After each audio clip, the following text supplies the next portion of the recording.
Assalamualaikum warahmatullahi ta'ala wabarakatuh. Om Swastiastu, salam nama budaya, salam sejahtera bagi kita semua. Hello, guru hebat seluruh Indonesia. Perkenalkan, nama saya Ahmad Mul Hakim, merupakan guru di SMP Negeri 2 Negara, Kabupaten Jemberana, Provinsi Bali. Pada kesempatan kali ini, saya akan menyampaikan hasil praktik baik yang telah saya lakukan terkait dengan pembelajaran berdiferensiasi yang ada di kurikulum Merdeka. Pembelajaran berdiferensiasi merupakan pembelajaran yang dimana di dalam prosesnya memerdekakan kebutuhan peserta didik kita.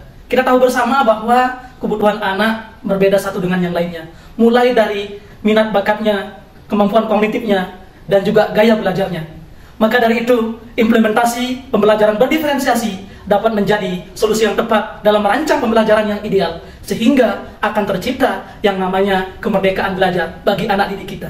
Di dalam proses pembelajaran berdiferensiasi akan menjadikan aktivitas belajar anak didik kita menjadi lebih aktif, karena guru akan merancang, memilih model, media, pendekatan, dan strategi belajar yang sesuai dengan kebutuhan anak didik kita di kelas. Anak akan merasa terfasilitasi kebutuhan belajarnya, sehingga di dalam proses pembelajaran anak akan merasakan apa yang namanya kemerdekaan belajar yang sesungguhnya. Berikut adalah hasil praktik baik yang sudah saya lakukan yang berjudul Belajar Asik melalui peta pemanfaatan teknologi Canva dengan model two-stray kombinasi scaffolding untuk membangun minat dan keaktifan anak dalam penasi pembelajaran berdiferensiasi.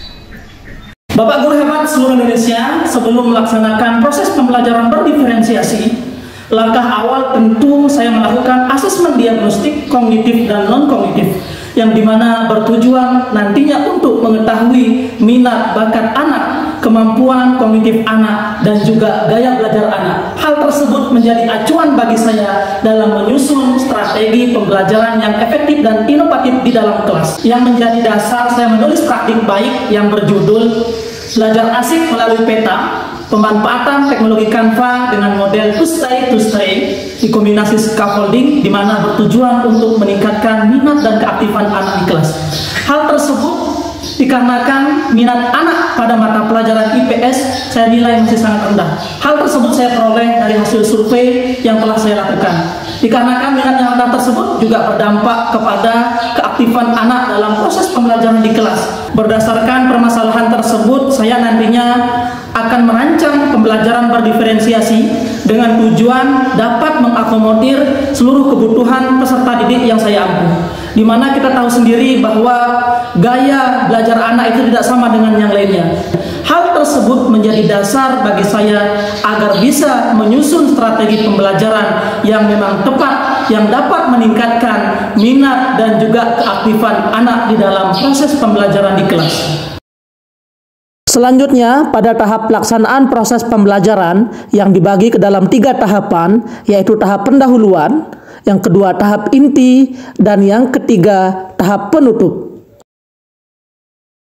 Pada tahap pendahuluan, saya mengkondisikan siswa agar siap nantinya mengikuti proses pembelajaran. Yang saya lakukan yaitu seperti memberikan ice breaking dan juga memotivasi siswa agar nantinya bersemangat dalam mengikuti pembelajaran. Pada tahap pendahuluan ini, guru juga melaksanakan apersepsi seperti mengingatkan kembali kesepakatan belajar yang telah dibuat bersama-sama.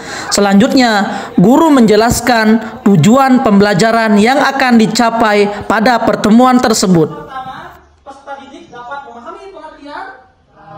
Yang kedua, melalui belajar kelompok, peserta didik dapat menganalisis peran. Pada tahap selanjutnya, saya menampilkan Canva yang terintegrasi multimedia pembelajaran interaktif atau MPI, yang dimana di dalamnya terdapat video animasi pembelajaran yang saya gunakan untuk merangsang pengetahuan awal peserta didik. Tahap pelaksanaan proses pembelajaran berikutnya atau pada bagian inti, saya mengkoordinasikan siswa untuk belajar secara berkelompok dengan sintak model pembelajaran two-stray serta memberikan LKPD dan juga sumber belajar kepada siswa. Pembagian kelompok didasarkan kepada minat bakat siswa, kemampuan kognitif, dan juga gaya belajarnya. Pada diferensiasi konten, guru menyediakan sumber belajar yang bervariasi guna mengakomodir kebutuhan peserta didik, seperti pemberian komik belajar, video pembelajaran atau podcast, dan bahan bacaan dari berbagai sumber, salah satunya dari internet. Pemberian scaffolding baik pada individu dan juga kepada kelompok yang telah dipetakan berdasarkan kemampuan kognitifnya, bertujuan untuk mendukung kemampuan mereka agar nantinya dapat menyelesaikan LKPD yang diberikan. Pada diferensiasi produk, anak menuangkan idenya ke dalam bentuk teknologi Canva, baik itu berupa mind mapping, PowerPoint, poster, gambar, ataupun animasi, sesuai dengan minat bakatnya dan juga gaya belajarnya. Hal ini menjadikan aktivitas belajar anak di dalam kelas sangat menyenangkan dan juga sangat aktif dalam menyelesaikan LKPD yang diberikan. Pemilihan model TUSTAI dan TUSTRAY bertujuan agar anak mampu berkomunikasi baik dengan rekannya dan juga dengan saya sebagai seorang guru. Di dalam proses pembelajaran dengan model TUSTAI dan TUSTRAY, terdapat dua anak yang akan berkunjung kepada kelompok lain guna menggali informasi baru, dan dua orang lainnya akan stay menjadi tuan rumah yang akan menjelaskan materi kepada kelompok yang akan berkunjung, sehingga akan terjalin komunikasi yang positif, saling bertukar informasi terkait pembelajaran.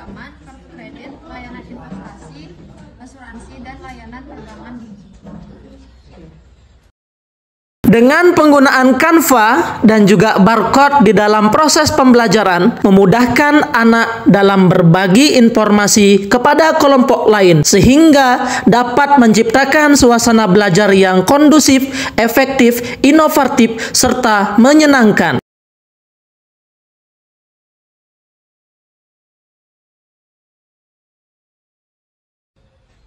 Pada tahap akhir dalam pelaksanaan model pembelajaran TUSTAI dan TUSTRAY, setiap kelompok akan mempresentasikan hasil yang diperoleh, baik hasil kerja LKPD dan juga hasil menggali informasi kepada kelompok lain yang dituangkan ke dalam Canva. Tahap selanjutnya dalam pelaksanaan proses pembelajaran yaitu tahap penutup, yang dimana terdiri dari refleksi dan pemberian umpan balik dari peserta didik. Pada tahap refleksi, guru dan siswa bersama-sama menyimpulkan pembelajaran yang telah didapat pada saat itu. Dan juga pada tahap umpan balik, yaitu siswa diminta memberikan masukan, mengungkapkan perasaannya setelah mengikuti proses pembelajaran. Pada bagian akhir, saya melakukan evaluasi terhadap aktivitas siswa, baik secara individu dan juga kelompok, serta evaluasi terhadap hasil LKPD yang dikerjakan. Hasil umpan balik selanjutnya yang diberikan oleh siswa akan dituangkan ke dalam kotak emoji yang disediakan.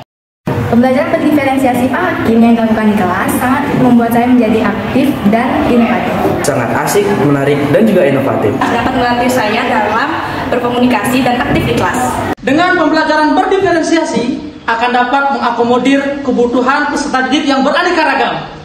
Kak Sari makan buah persik. Jangan. Nasi di rumah Pak Eka. Jangan. Mari belajar asik dengan implementasi kurikulum